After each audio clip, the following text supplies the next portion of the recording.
Hey guys, it's me. It's Queen Said Haru, and thank you for joining me for another wonderful edition of Ask an Aquarius. If you haven't already, please hit the red subscribe button and smack the bell. Also, if you like this video, please give it a thumbs up, and remember to stick around to the end of the video because I have two comments that I'm going to read to you that were two of my favorites from previous videos. So I hope you guys had a happy Mother's Day, and I hope you guys had a great weekend. Hope you guys are staying safe and healthy. I'm hearing mixed reviews about the state of the world right now. Some people are doing better than others, and I hope that you're one of the ones that is doing better. So I wanted to talk to you guys today about something very interesting that someone said to me. I was talking to a young lady about a suitor, and she was telling me all of the reasons why she thought her suitor was falling in love with her. And as she was talking, it was ringing some serious bells for me. The things that she was saying didn't sound like love. They sounded like control. And I realized as she was talking, because she's young, she's like 25. And I realized as she was talking that she, like I did once upon a time, was mistaking control for love. And I think that people who have lived in dysfunctional families, which is a great deal of us, I think that we sometimes have a tendency to mistake the two. And I'm going to tell you what I mean. She was saying to me things like she knew that this guy loved her because he always wanted to know where she was. She knew that he loved her because he didn't let her go anywhere by herself. So if she was going someplace, he dropped her off and picked her up or sent an Uber to get her. And I was like, okay. And the more that she talked, I was like, I can see how these things can be perceived as love, but they kept sounding more and more like control. Like whenever she's around her friends and family, he has to be there. She can't just go see her mama and them. You know what I mean? And I was just listening to the story, and I was like, everything she said to me was just ding, ding, ding. Red flags was just going off. Then she was saying he, since they've started dating, he's been buying her clothes. Now, I'm somebody who, hey, you can buy me whatever you want. Y'all know I love gifts. So I don't see nothing wrong with buying her things. But he's buying her stuff that he wants her to wear and then getting angry if she wears her other stuff that he didn't buy. Basically, he doesn't like how she dresses. So he's buying her stuff that he would rather see her in. Now, again, control. And the control aspect comes in. It's like, okay, you were really nice. You bought me some things, but then you get mad when I don't wear them or I don't wear what you want me to wear. So for somebody you just started seeing, all of these things that look to her like he's falling in love, look to me like he is gaining more and more control over her. And as she was talking, like the more she talked, she didn't say anything to me that looked like true love. When somebody wants to control you, these two things do kind of look very similar. I'm going to give you an example. My daughter's father is a Capricorn. And at this point in his life, we talking about like 20, 30 years ago. At this point in his life, he was still very much in the belief that you can control other people. I think he's long since, probably from being married to me, I think he's long since learned that that doesn't work. But at this time, he was 20 something years old. What did he know? So he thought that he would be able to control me and that that would make the relationship better. So one of the things that he did, and I, again, did not know this was a problem. When we first got together, it was the old days. To some of y'all out there, you guys weren't even born yet. But it was the old days. And back then, you didn't have a cell phone. You know, cell phones, we talking about when I met him, I was 15. I'm 43 now, so you can do the math. And so when I met him and started seeing him seriously, we didn't have like a place in your cell phone, where your numbers are stored, your contacts list. Back then we had a phone book. Okay, it was an actual book that you wrote names, addresses, phone numbers, birth date, whatever, anniversary dates in for each person that you knew. The same way it's in your phone now, you used to have a book. This is how old I am, the archaic times. You used to have a book with all this information in it. He took my phone book and put all of the people from my phone book in his phone book. When he did that, I was so young, 15. I was so young, I was like, oh, because what that read to me from my mindset was that he wanted to be able to, if something happened to me or something along those lines, he wanted to have contacts that he could, call. Okay? That's what I was thinking. But because years later, remember I was 15 when I got with him. We broke up, I was like 21, 22 years old. I was still very young. When we broke up, he called all of those people. Maybe not all of them, because some of the numbers probably weren't the same, but he called many of those people and told them all of the crimes that I did. He called my sister. And me and my sister, she a Capricorn, I'm Aquarius. So we don't have a strong relationship, but we do love each other. So when he called her, he called my mom, he called all of these people, he called old friends that I hadn't talked to in years. He called all of these people, and then of course they all called me. Like, hello, what is going on with you? And basically just dogged me, just talked shit about me and what I wasn't doing and what I was doing. And, I'm cheating on him, which I was. I'm staying out all night, which I was. He just basically told truth and lies about what was going on with me to people who really didn't give a shit. I mean, my family members, they love gossip, so I'm sure they was like, what? But most people was just like, dog, your dude tripping, what is going on? But he called all these people.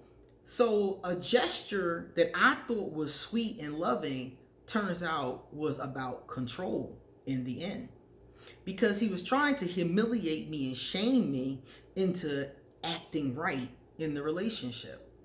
It didn't work. I left him. I got a restraining order and I left him. But the bottom line is that at the time that it started at 15, I didn't know that. This didn't happen until we broke up in my 20s. So all those years in between it, I didn't really know that it wasn't really love. It was about control. Like in the case with the young lady in her clothes. She's like, oh, he loves me. He wants me to look nice.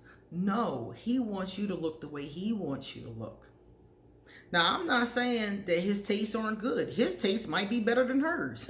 He might have bought her more expensive stuff. But the point is that if he is buying you things and then getting angry with you because you don't wear and do what he wants you to do, this is only going to escalate. This is the beginning. If he won't allow you around your friends and family, or he has to go whenever you're around your friends and family, that's not because he loves you and wants to be around people and talk to them and see who they are. That's because he doesn't want you to be talking to them about him. He wants to be able to see what's going on. And I'm not saying that any one of these things makes up control, but the combination of all these things is what tells me this is somebody who's controlling. If he had just done one of those things, I could just say maybe it was a misunderstanding or he was misguided. But every week, it seems like he's doing something else and they just got together. So it's kind of fast too. And a lot of times a controlling person, they move you quickly. They try to make themselves a staple in your life quickly. In my life, he wouldn't have even met my family yet, much less gotta go every time. you going someplace. Okay, so people will say, well, he drops her off at work, he picks her up. That's nice. A lot of men, a lot of women drop off their significant other and pick them up. But he gets mad when you want to ride with your girlfriend. He gets angry if you tell him, I'm going to be a little bit late so you don't have to pick me up, I'll meet you. He gets an attitude. All of these things together are showing you that this is a problem and not just sweet gestures. And when you're young or when you're inexperienced, it's hard. Like I said with me, it's hard to tell the difference. But the key here is when he gets upset about it. When he is getting upset about these things, that's how you know it's more than just a sweet gesture. You got to be really careful in these situations. That's why I tell you guys, don't move too fast with these men and these women. Slow it down. That's why I tell you guys that. Because you got to be able to see patterns with people. And if you move too quickly, you miss the patterns. You blow right past all those red flags. So it just so happened that she had this conversation with me, somebody who has lived a pretty battle-torn life, and I've seen and experienced a lot of this stuff that she's talking about. So I'm pointing out to her things that don't look right. And now she's like, oh, okay, and at least thinking about it. But my point is that these two things can be very easily mistaken. So make sure in your personal relationships, I don't care if they're platonic or not, make sure that people are loving you and not just controlling you. Love does not come from a place of control. Love comes from a place of freedom. It comes from a place of understanding, communication, kindness. If he was trying to love her, he would be, okay, well, I was going to pick you up, but if you're busy, that's cool. Call me later on. He wouldn't be upset that you want to spend an hour talking to your friend. He wouldn't be upset when you don't wear the outfit that he bought you. He would have bought it because he wanted you to have it and to do with it what you want to do with it. But if he sees you the next day and you're not wearing it and he has an attitude, there's a problem. And this doesn't just happen with men. I mean, it is kind of common with men, but it doesn't just happen with men. I know women who totally control their men. And it usually starts in the beginning, and it usually starts the same exact way that it's starting here. A lot of times it starts with them giving you things. A lot of controlling, and this doesn't have to do with everybody, because sometimes very generous people give you things. But a controlling person gives you strategic things that are their benefit, not so much yours. Did you really need a new outfit? Did you really even want a new outfit? Not to say again that he didn't buy a nice outfit. It's probably really nice. But my point of the matter is that he didn't buy it for you. He bought it for him. Because he wants you to present yourself in a certain way, whatever that way may be. But it's not taken into consideration, do you want to present that way? All of these things are control. It'll get to the point, girlfriend, he'll be telling you what to eat. He'll be telling you what to wear. He'll be telling you where to go. He will have full control over your life. And generally, once a person gets full control over you, that's when the abuse starts.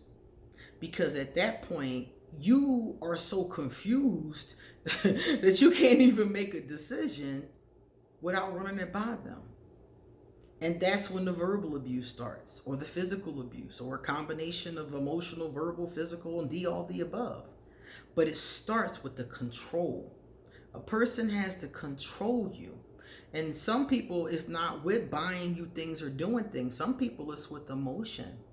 It's making you emotionally crippled. You know, like some people will say to you, an abuser or a controlling person will tell you, nobody else loves you. There's nobody else who's going to be here for you the way I am. And they'll do little strategic, sneaky things to make you believe it. And once they got you up here, they got you. So make sure that when somebody is offering you love, it's really love and not control. Okay? And if you're not certain between the two, hit me up for a reading and I'll tell it. I'll tell you exactly what you got on your hands. All right, let's go to comment number 1. It came from Yvonne Verhoot. I think that's Verhoot. She says, I really do not interact well with Capricorns. You know, I have had a lot of trouble with Capricorns. Aquarius and Capricorn often have a very interesting relationship. I have had a lot of trouble with Capricorns, but my favorite person in the whole world is a Capricorn. My grandmother. My grandmother died in 1984. And my family still talks about her goodness, her kindness, her generosity, her love. She was amazing, and we all remember her that way. So even though I've had some trouble with Capricorns, my ex-husband was a Capricorn. My mother is a Capricorn. My sister is a Capricorn. I got 4 or 5 cousins, uncles, aunts, Capricorns, you know. And like I said, I've had some trouble with them, but I've also had some great, memories with them. You know, grandma was great. My favorite uncle, he just passed over recently. You guys remember that? Uncle Chicken. Uncle Chicken was a Capricorn. So like I said, it's been some hit or miss with Capricorn, but it's a lot of them. Like I said, my favorite person. So I can't dispute it, but at the same time, I guarantee you, if you look at every zodiac sign, you can find people that you like a lot and people that you like not at all. So remember that. Just because you have difficulty with a sign doesn't mean that you'll never like anybody from that sign. I used to dislike Scorpios when I was young, when I was like 9, 10, 11, 12, 13, 14, when I first started knowing the zodiac and really understanding it. I didn't like Scorpios very much. And then I got pregnant and gave birth to a Scorpio. Shortly after that, one of my favorite mentors, a Scorpio. So then I realized recently, a couple days ago, that I have 3 very important Scorpios in my life. And I didn't even like them back in the day. So if I had shunned them, not spoken to them, or been like, you a Scorpio, I ain't messing with you, I wouldn't have those important relationships. So remember, in every sign, even a sign you have difficulty with, there might be some rad people. And the last one came from Miss Bridges. Hey, Miss Bridges. Miss Bridges publicly subscribed 11 months ago. Thank you for being here, Miss Bridges. Miss Bridges says, you are right about finding people easily online. So if people are that scared, they shouldn't be on any kind of social media. I did a video the other day. It was a social experiment, and I did a social experiment on Facebook, and this is what she's responding to. And basically in this video, I talked about how some people have a false sense of security that they are safe online. They think that if they don't give away their phone number, or if they do certain things or don't do certain things, that they're safe. And the truth of the matter is that anybody can find you online. Another comment a couple days ago, the woman told me that she found this guy in her neighborhood online with just his first name and his profession. She typed in his first name and his profession, and he came up in the internet. She didn't even have his last name. Okay? So people with enough common sense can find you. So if you're really scared about somebody finding you, you should not be on any kind of social media. Miss Bridges is right. You shouldn't be on Twitter. You shouldn't be on Tinder. You shouldn't be on none of that. No social media, no apps. Don't post no pictures online. Don't use your real name and your email. You need to be 100% anonymous. Get a VPN, security, all kinds of, they got all kinds of security. That's just one I saw. They got all kinds of security. Get some serious security. I've seen people who have 2 different laptops. They got one for work and one for, their recreation, Netflix and stuff like that. You need to be really, really careful. And even then, an experienced person can still find you. Somebody can find you with the white pages, to be honest with you. So, you know, even before we had this technology, a private investigator could ride around in an old Buick with a Polaroid camera and find you. So if you're really that paranoid about being found, I don't know what to tell you, because somebody will find you if they want to find you bad enough. So, time to go. All right, guys. Thank you for watching this video. And remember, come back soon, because y'all know I got a lot more to say. See you later.